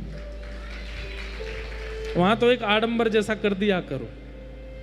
लेकिन आज अमर राजा के आगे हाथ जोड़ते हुए कहते हैं, मैं आपके अब लायक नहीं हूं, आप मुझसे हिसाब मांगोगे मैं नहीं दे पाऊंगा, आप मुझे रास को समझाओगे मुझे नहीं समझ में आएगा, आप मुझे धन दोगे मेरे से गिनती नहीं आती, अब मैं सबसे पीछे हट चुका हूं। किसी ने कान भर दिए हुसैन शाह के, बोले कि ये किसी और राजा के यहाँ नौकरी ले रहे हैं, उसने शायद इनको ज्यादा वेतन देने के लिए कह दिया होगा। आपके विपक्षी राजाओं के यहाँ जाके, आपका तो सब जानते हैं, उससे आक्रमण करवा करके खुद राजा बन जाएंगे। क्योंकि हुसैन शाह जो था ये खुद भी ऐसे ही राजा बना था। ये पहले किसी और राजा का सेवक था, उसकी सब जानकारी लेकर के दूसरे राजा के यहाँ जाके नौकरी करने लगा, उस राजा से आक्रमण करवा करके ये इस नगर का राजा बना। तो हुसैन शाह को लगा जैसा मैं बनाऊं वैसे ये बन जाएगा, इसको पकड़ के कारागृह में डाल दो। और सनातन गोस्वामी को कारागृह में डाल दिया, अमर को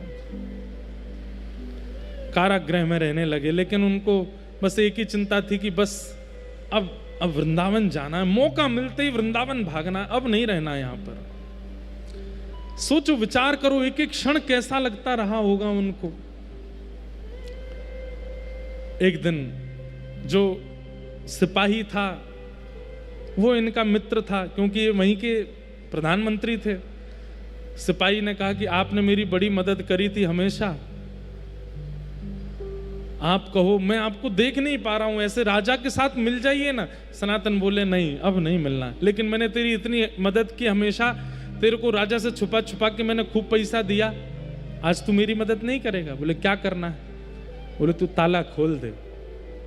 अच्छा, राजा को पता चल जाएगी, मार देगा। बोले मैं दिखूंगा तो मारेगा ना, तो बोल देना कि गंगा स्नान करने गए, उसी में डूब गए, और मेरी मृत्यु ही मानना, क्योंकि मैं इतना दूर चला जाऊंगा, कभी दिखूंगा नहीं।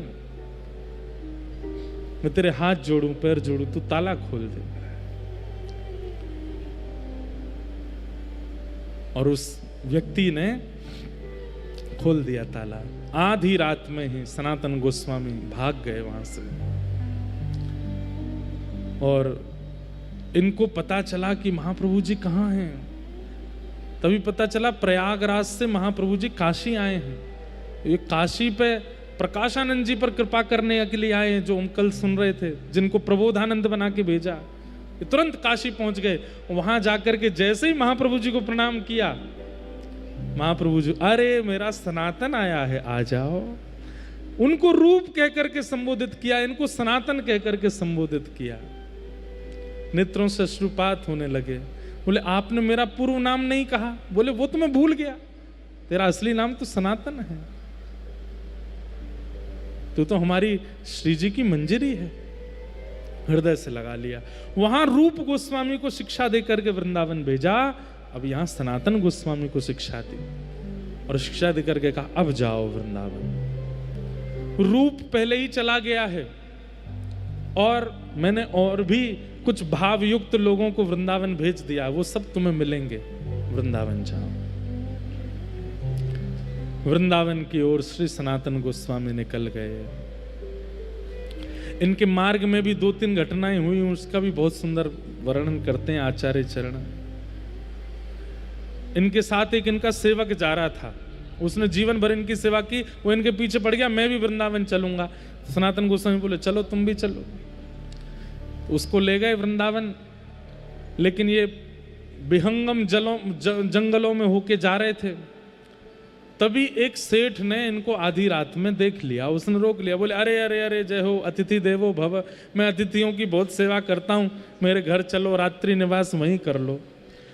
सनातन गोस्वामी बोले ये आचार विचार से तो लग नहीं रहा कि ये अतिथियों की सेवा करता है। ये इतनी सेवा की याचना, हम पे तो कुछ है नहीं कि लूटने के लिए भी सोच रखा हो इसने, हमारे पास कुछ है तो है नहीं, ये कैसे लूटेगा।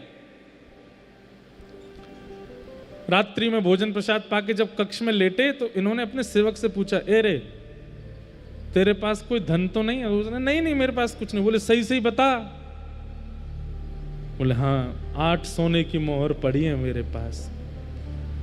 बोले कि ये इसीलिए हमारी इतनी खातिरदारी हो रही है, ये अभी विष युक्त दूध लेके आएगा पिलाने के लिए, हम दोनों यहाँ पे पधार जाएंगे, ये धन चुरा लेगा। जैसे ही वो सेठ दूध लेके आया तो सनातन गोस्वामी बोले तुम इधर बैठो, ला निकाल 8 सोने की मोहर, ये धरो, आपके यहाँ हम खा रहे हैं, सो रहे हैं, रह रहे हैं, इसकी आप दक्षिणा ले लो।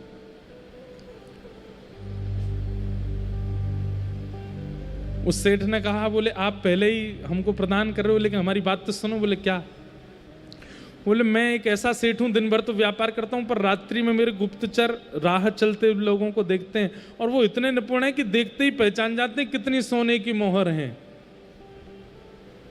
बोले हमने दे तो दी। बोले लेकिन ये बात असत्य है, आपके पास 10 सोने की मोहर हैं, ये 8 ही क्यों दे रहे हो? रूप गोस्वामी सनातन गोस्वामी चेला को देखा, बोले क्यों रे? बोले हाँ सही कह रहे हैं, तो 10 ही। बोले 2 भी निकाल, दे दे इसको। दे दी। वो बोला ठीक है भैया, अब आप लोग मुक्त हो, जा सकते हो, दूध मत पीना, इसमें जहर मिला है। सनातन गोस्वामी बोले वो तो हमको पहले ही पता था, तुम जिस तरीके से खातिरदारी कर रहे थे। लेकिन फिर सनातन गोस्वामी ने अपने शिष्य से कहा, बोले सुन मेरी एक बात मानेगा? बोले क्या? तू लौट जा, तू यहीं से लौट जा, क्योंकि अभी वृंदावन प्राप्ति के लिए तू योग्य नहीं हुआ। यहां मैं और मेरा भाई 22-22 हजार 22-22 लाख सोने की मोहरों को त्यागा है, तुझसे 8 सोने की मोहर नहीं त्यागी गई, वो भी 10 थी, तू मुझे 8 बता रहा है। ये मन में जो तेरी थोड़ी सी आसक्ति है ना संसार के प्रति, इसके साथ तू वृंदावन नहीं जाएगा, इसको छोड़। और सुन, तू वापस जा, फिर कभी अनुभव हो वृंदावन का तो आ जाना। और फिर उसके बाद सनातन गोस्वामी अकेले गए वृंदावन। वृंदावन में जैसे ही प्रवेश हुए महाआवेश हो गया, नेत्रों से अश्रु गिरने लगे, शरीर कंपायमान हो गया। वृंदावन में प्रविष्ट होते ही मानो जैसे अब पैदल चल करके नहीं गए हैं, दंडवत लगाते हुए यमुना जी की ओर जा रहे हैं, दंडवती करते हुए यमुना जी की ओर जा रहे हैं। और वृंदावन में चिंतन कर रहे हैं, ये कुंज हैं, ये लताएं हैं, यहाँ श्यामा श्याम ने लीला की होगी, यहाँ श्यामा श्याम ने ये भाव रखा होगा। तभी रूप गोस्वामी, उनको पता चला कि भैया भी आ गए हैं, दौड़ करके गए, हृदय से लगा लिया, बोले मैं रूप। अब देखो एक ही भैया हैं, लेकिन आज मिल रहे हैं, अपना परिचय दे रहे हैं एक दूसरे को, मैं रूप हूं।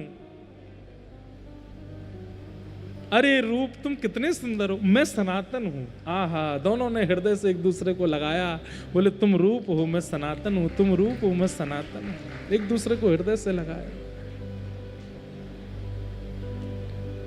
और दोनों वृंदावन में जैसे महाप्रभु जी ने पद्धति बताई, कहते हैं नृसिंह पुराण को पास में रखा। नृसिंह पुराण में भूदेवी नृसिंह भगवान से पूरी पृथ्वी की बारे में पूछती है, ये खंड कैसा, ये खंड कैसा, ये खंड, और पूछते पूछते भूदेवी पूछती है बराह पुराण में बराह भगवान से कि वृंदावन ब्रज के बारे में बताओ। तब वहां वराह भगवान ने भूदेवी को जो वृंदावन के बारे में बताया उनको पढ़ते हैं और पढ़ करके निकल जाते हैं दोनों भैया ढूंढने के लिए। वराह भगवान बता रहे थे इधर ये कुंड होगा, इतनी दूरी पर होगा। जैसे वहां खुदाई करना शुरू करते हैं तो अवशेष मिलने लगते हैं, कहीं ठाकुर जी के चरण चिन्ह मिल जाते हैं, कहीं पर कुछ मिलता है, कहीं पर किशोरी जी के गले के आभूषण मिलते हैं, कहीं पर कुछ। और जैसी थोड़ी देर खुदाई तभी वहां सरोवर प्रकट हो जाता है, दोनों भैया नृत्य करने लग जाते हैं। आहा, एक सरोवर प्रकट हो गया। फिर रात्रि में जब सोते हैं तो स्वप्न में ठाकुर जी आते हैं, उसी सरोवर पर क्रीड़ा करते हुए दोनों भैयाओं को दिखाते हैं। सुबह उठ करके दोनों बात करते हैं, रात्रि में स्वप्न में क्या देखा, बोले जिस सरोवर की हमने खोज करी वहां पर प्रिया प्रियतम दोनों रास विहार कर रहे। दूसरा कहता आगे आगे तू नहीं बोल, आगे मैं बोलूंगा। किशोरी जी के वस्त्र ऐसे थे, श्याम सुंदर के मुकुट ऐसे। बोले हाँ हाँ भैया ऐसे ही। मतलब एक ही स्वप्न दोनों को आता है और प्रमाणित हो जाता है कि तुमने जिस सरोवर को खोजा वहां लीला हुई है। कभी कभी 3-3, 4-4 दिन व्यतीत हो जाते थे, कोई लीला स्थली नहीं मिलती थी। तब महाप्रभु जी ने आज्ञा की थी कि जब कोई लीला स्थली ना मिले तो फिर दोनों बैठ जाना और किशोरी जी का स्तवन करना, किशोरी जी का चिंतन करना, प्रिया जी को पुकारना, वो कृपा करके अनुग्रह करके शायद कोई संकेत दें, और थोड़ी देर चिंतन करने के बाद फिर खोजना, फिर कुछ मिलेगा। दोनों भाई बैठ जाते और किशोरी जी का स्तवन करते। एक भाव मुझे बहुत प्रिय लगता है, मन में भाव आया मानो रूप सनातन ऐसे ही गाते होंगे। राधे राधे करुणामयी कृष्ण प्यारी, मेरी सुधली जो श्री वृषभानु दुलारी, मेरी सुधली जो श्री वृषभानु दुलारी। इतना सुंदर भाव है ये। हमारी श्री जी के यहाँ गाते हैं सब, नित्य गाना चाहिए। सोचो वृंदावन में आकर के यहाँ रूप सनातन गोस्वामी किशोरी जी का स्तवन करते हैं, और जब स्तवन करते हैं उसके बाद उन्हें कोई लीला स्थली का दर्शन होता है। हे मनोहारिणी रासेश्वरी रस रूपा, हे मनोहारिणी रासेश्वरी रस रूपा, हे मनोहारिणी रासेश्वरी रस रूपा, हे मनोहारिणी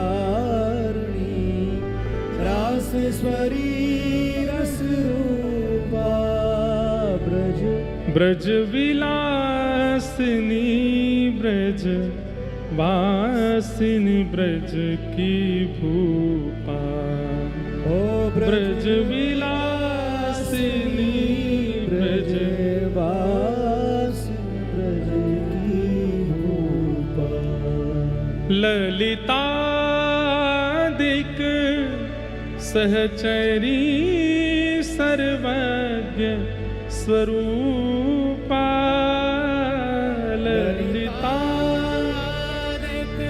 सहचरी सर्वज्ञ स्वरूपा। हे ललितादिक सहचरी सर्वज्ञ स्वरूपा। ललितादिक सहचरी सर्वज्ञ स्वरूपा। निज प्रणत वत्सला स्वामिनी परम अनुपा। निज प्रणत वत्सला स्वामिनी परम अनुपा। हे गोप वंशमणि ब्रज बरसाने वारी। ब्रज गोप वंशमणि ब्रज बरसाने वारी। मेरी सुधली जो श्री वृषभानु दुलारी। हो मेरी सुधली जो श्री वृषभानु दुलारी। राधे राधे करुणामयी कृष्ण प्यारी। राधे राधे करुणामयी कृष्ण प्यारी। मेरी सुधली जो श्री वृषभानु दुलारी। ओ मेरी सुधली जो श्री वृषभानु दुलारी। एक बात मन में आती है, जब आचार्यों ने इतना श्रम किया ब्रज प्राप्ति के लिए, हम लोग इतनी सहजता से ब्रज में रहते हैं, हमें श्रम नहीं करना पड़ता, इसलिए जबरदस्ती श्रम किया करो, परिक्रमा जाए करो। कभी कभी बिहारी जी में पीछे से ही धक्का खा के दर्शन कर ले करो। कभी कभी ऐसे ही दंडवती लगाए लगाए के परिक्रमा कर ले करो। अरे क्योंकि हमने श्रम किया ही नहीं, ब्रज में आ गए सहज भाव से, तो जबरदस्ती श्रम कर लो या तन से श्रम करवाए लो। भैया ये बात मैं बहुत भली भांति जान रहा हूं कि मोते लेके पीछे तक ऐसा कोई भी ना है जाके चित्त में कोई विषय ना हो। सबके चित्त में है, हम सब विषय युक्त हैं, फिर भी वृंदावन में पड़े हैं। इन सबके भाव और इन सब कथाओं को सुनकर के कभी कभी घृणा होती है अपने ऊपर कि हम कहाँ हैं ब्रजवासी होने लायक, हम कहाँ हैं वृंदावनवासी होने के लायक। इसलिए भैया जबरदस्ती अपने शरीर से नेक नेक तप करवाते रहे करो। ये कथा में इतनी देर बैठनो, थोड़ी गर्मी सहनो, थोड़ा अव्यवस्था सहनो, या कुछ तप समझ के सह लियो, इतना ही कर ले हम, या से ज्यादा तो हमसे हो को नहीं। और जैसे ही किशोरी जी का स्तवन करते रूप सनातन गोस्वामी, और स्तवन करते करते जैसे ही थोड़ी देर उठते और उठ करके जैसे ही आगे बढ़ते, थोड़ी देर में ही एक लीला स्थली मिल जाती और दोनों फिर नृत्य करने लगते। दोनों किशोरी जी को याद करते, ठाकुर जी को याद करते और महाप्रभु जी का चिंतन करके नाचते। अब मन में विचार कियो कि भैया इतने सारी लीला स्थली ढूंढ लें, इतने साले सरोवर, 333 लीला स्थलियों को ढूंढा रूप सनातन गोस्वामी ने, व्रज वृंदावन में प्रकट किया 333 लीला स्थली। उसके बाद सनातन गोस्वामी का मन लग गया नंदगांव में। और सनातन गोस्वामी वहीं रहने लगे। उनको मन में भाव आया कि यहीं नंद को लाला आवेगो काउ देना और आके मुंह पे कृपा कर जाएगो। रूप गोस्वामी से बोले भैया आसपास रहे में तो एक दूसरे की चिंता होवे, कभी मेरे लग जाए तो तुम मेरी सेवा कर दो, तुम्हारे लग जाए, ये भी नहीं होना चाहिए। अरे वृंदावन में तो अपनी सेवा कोई तो करवानी ही नहीं चाहिए, खुद ही कर लेंगे हम तो। अब लाला तू तो रहे वृंदावन में, मैं रहूंगा नंदगांव में। सनातन गोस्वामी नंदगांव में बैठ गए। तभी एक दिन भजन करते करते करते करते 4 दिन व्यतीत हो गए, ना कुछ खाया ना कुछ पिया। इतने में ही एक सांवरो सा बालक आयो और बालक आकर के द्वार पे खटखटाने लगो, अरे बाबा या द्वारे खोल दे। सनातन गोस्वामी बोले बालक भी नंदगाम के ऐसे ऊधमी है, भजन ना करन दे। द्वार जैसे ही खोला, जैसे ही खोल करके देखा महाराज, एक बार के लिए मानो जैसे नेत्र पलक झपकना भूल गए हो। नेत्र देख करके लगा कि ये तो कोई अद्भुत है। ऐसे कमर पे हाथ धर के और यूं ठाड़े हैं, नेत्रन से बार बार पलक झपक झपक के देख रहे हैं, क्रोध में भर के। सनातन गोस्वामी बोले भैया क्या बात है? अरे बाबा मेरी मैया बता रही थे 4 दिना ते भूखो है तू, तेने कछु खायो ना है। ले हमारी गैया ब्याई है और वहां के ब्यावे के बाद को पहलो दूध है, तेरे घर के काजे ले आए, तू बना ले, पाले, प्रेम से खीर बना के पाले। जे चावल है जे दूध है बढ़िया, और सुन अकेरो मत पाई लियो, नेक नेक हमको दे दियो। मधुर बात सुनकर के सनातन गोस्वामी तो जैसे मानो मोहित से हो गए। बोले भैया ऐसी मीठी बाणी बोल लो, ऐसे आके कटाक्ष से नेत्र, ये कौन है? अच्छा सुनो लाला तुम कौन हो? बोले नंदू ब्रजवासी रे, हमारो एक नंदगाम में, वाकई हम 4 बालक हैं। बोले कहा नाम है भैया तुम्हारे? बोले एक को नाम केशव देव है, एक को नाम हरिदेव है, एक को नाम बलदेव है, एक को नाम गोविंद देव है। अच्छा तो सबरे देव हो? बोले और नहीं तो, या ब्रज में तो सब देवता हैं बाबा, सबन ने प्रणाम कर लेना चाहिए। और कह के ठाकुर जी वहां से भाग गए। वो ठाकुर जी थे। बाबा ने खीर बनाई, लेकिन वही बलदेव, केशव देव, हरदेव, गोविंद देव वही कानों में गूंज रही है आवाज। कैसे नैन मटका रहे थे, कैसे कमर पे हाथ धर के ठाड़े थे, कैसे बोल रहे थे। बाबा ने खीर बनाई, खीर बना करके पहले तो ठाकुर जी को भोग लगाई। ठाकुर जी को भोग लगा, बोले मैं बाद में पाऊंगा, पहले ही 4 बालक कन्ने बांटी आऊं। और खीर को लेकर के पात्र हाथ में निकल पड़े नंदगाम में। ब्रजवासी ने तो बोले भैया नंदू ब्रजवासी को घर कौन सा है? बोले हमें तो यहाँ इतने साल है गए, कोई नंदू ब्रजवासी ना मिलो आज तक। अरे नहीं नहीं, वो नंदू ब्रजवासी जिनके 4 छोरा हैं, एक को नाम बलदेव, एक को नाम हरदेव, एक को नाम गोविंद देव, एक को नाम केशव देव। अरे बाबा जी तो कोई ना है नंदगाम में, ऐसा कोई ना है जब 4 छोरा हो, हैं तो बहुत, लेकिन जे 4 नाम बारो हमें तो ना पतो। और बोले बाबा ब्रज है, यहाँ पे देव कह के तो कोई ना पुकारे। कोई को नाम हरदेव होगा तो हरदो हरदो कहते होंगे, कोई को नाम केशव केशव देव होगा तो केशु केशु कहते होंगे, यहाँ देव कह के तो कोई ना बुलावे।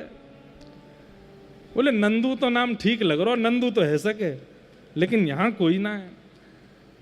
ढूंढते ढूंढते ढूंढते बोले अरे भैया दूध दे के गए हो, चावल दे के गए हो, सब दे के गए हो। इतने में एक ब्रजवासी, भावुक ब्रजवासी, बोले बाबा कौन है ढूंढ रहे हो? बोले कोई नंदू ब्रजवासी, वहाँ के 4 बालक है, हरदेव, केशव देव और गोविंद देव और बलदेव। ब्रजवासी ने हृदय से लगा लिया। बोले बाबा अरे जे नंदू ब्रजवासी कोई नहीं, नंद बाबा ही नंदू ब्रजवासी हैं। और नंदू ब्रजवासी के दोनों छोरान के 2-2 नाम हैं। बोले बलदेव यानी कि दाऊ दादा, और बलदेव ही गोवर्धन में हरदेव बन के बैठे हैं, तो हरदेव और बलदेव ये एक हैं, और केशव देव और गोविंद देव ये कृष्ण हैं। आपके यहाँ जो लाला आए वो शाम्बरण को? बोले हाँ। अरे बाबा अब तो चकाचक है गई, साक्षात नंद को लाला ही आयो, वही दे के गयो दूध। आहा, सनातन गोस्वामी तो नृत्य करने लगे, जय हो ठाकुर जी की बलिहारी। यहां रूप गोस्वामी के साथ अलग लीला चल रही है वृंदावन में, क्योंकि अब ठाकुर जी को प्रमाणित करना है ना कि तुमने जो स्थान ढूंढे हैं वो उचित है। रूप गोस्वामी को रात्रि स्वप्न आया और स्वप्न में क्या दिखा कि जहां आप भजन करते वहीं पास में गोमा टीला है, और उस गोमा टीला के अंदर ही मैं विराज रहे हूं। मुंह को वहां से निकालो, मैं तुमसे सेवा कराना चाहूं। ठाकुर जी बात कर रहे हैं। रूप गोस्वामी हड़बड़ा करके उठे, बोले ये स्वप्न में मैंने क्या देखा? गोमा टीला? कहाँ है गोमा टीला? ठाकुर जी कह रहे हैं मुझे सेवा करानी है, मुझे लेके जाओ। तुरंत आपने स्नान किया, स्नान करके जैसे ही बाहर आए, सुबह सुबह भोर है रही, हल्के हल्के सूर्य प्रकट भये, तभी कछु बालक वहां खेल रहे। अचानक उन बालकों में से एक श्याम वर्ण को बालक, और वो ठाड़ा हो गया रूप गोस्वामी के सामने। बोले बाबा गोमा टीला तरफ जा रहे हो का? रूप गोस्वामी बोले इसको कैसे पता मैं गोमा टीला पे जा रहा हूं? बोले यहां यहां बालक, गोमा टीला में क्या है? बोले बाबा मेरे बाबा की खूब सारी गैया हैं, उनमें तो एक गैया जावे गोमा टीला के ऊपर खड़े है कि अपने थनन में तो सबरो दूध बहा दे। अब भी हम गैया चरावे आए हैं, एक गैया महीं ठाड़ी है, सबरो दूध बहा रही है। रूप गोस्वामी दौड़े और गोमा टीला के पास जाकर के देखा तो एक गाय खड़ी है और उसके थनों से बिना प्रयास के ही दुग्ध प्रवाह हो रहा है। रूप गोस्वामी पहुंचे, जैसे ही जाकर नेत्रों से आंसू गिर रहे हैं, शरीर अपने वश में नहीं रहा है। तुरंत जाकर के दूध जहां गिरा था उस स्थान को जैसे ही हटाना प्रारंभ किया, तभी गोमा टीला के भीतर से प्यारे श्री गोविंद देव प्रभु प्रकट हो गए। बोलो गोविंद देव लाल की जय। सब सुख सागर रूप उजागर रहे वृंदावन धाम। रूप गोस्वामी प्रगट कियो जहां रोविंद रूप निधान। वृंदावन प्यारो वृंदावन, वृंदावन मेरो वृंदावन। और एक बात और, यहां रूप गोस्वामी को ठाकुर जी मिले हैं और वहां जगन्नाथपुरी में उर्दबाहु होकर के महाप्रभु जी नृत्य कर रहे हैं, बधाई बांट रहे हैं। तभी सब गोस्वामी जना के कहते हैं, बोले महाप्रभु जी क्या भाव हुआ? बोले आज मेरे रूप को प्राण प्यारे गोविंद मिल गए, आज मेरे रूप को गोविंद मिले। अरे बधाई बांटो, सब जगन्नाथपुरी के वैष्णवन में जाकर के बधाई लुटा दो, आज मेरे रूप, क्योंकि महाप्रभु जी चाहते हैं कि वृंदावन में वृंदावन का प्राकट्य हो और उस कार्य को रूप सनातन भली भांति कर रहे हैं।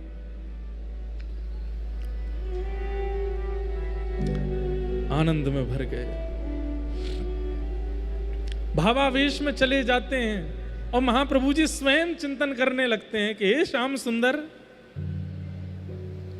अब हमें भी मिल जाओ, हमारे अनुयायियों को प्राप्त हो रहे हो, हमें कैसे प्राप्त होगे?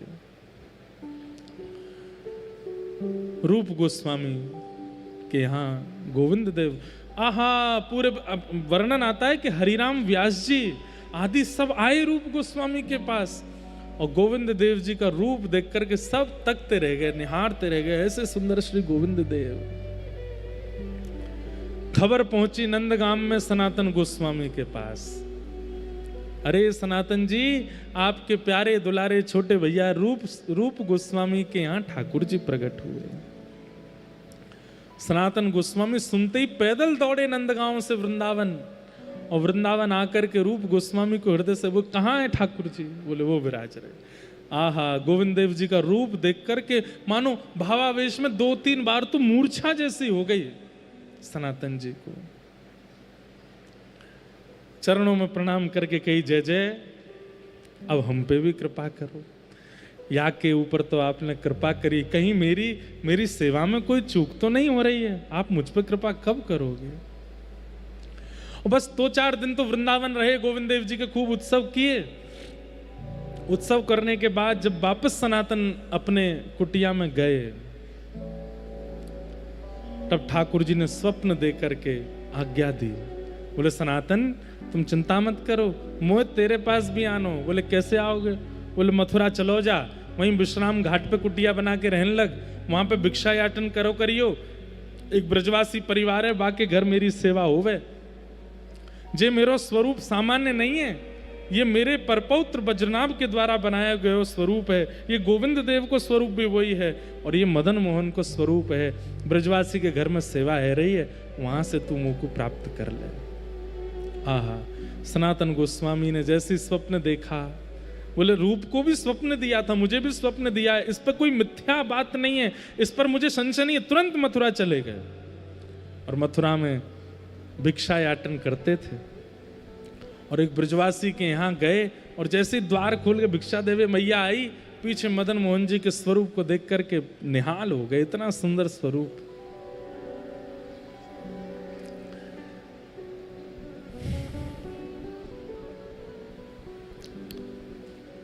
लेकिन ठाकुर जी से बोले अब आप ही, मैं मैया से कैसे कहूं कि मुझे मिल जाओ, आप ही कुछ कृपा करो।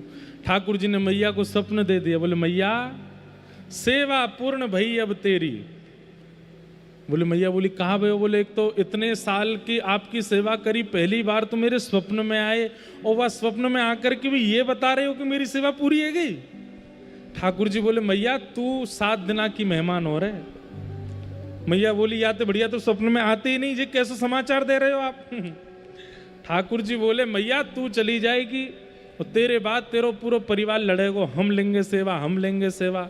और भाव कोई में ना है, सब पैसा कमावे को मेरी सेवा लेंगे। एक बाबा तेरे यहाँ भिक्षा लेवे आवे, सनातन बाबा। बोले हाँ, वो मेरी सेवा करेगो।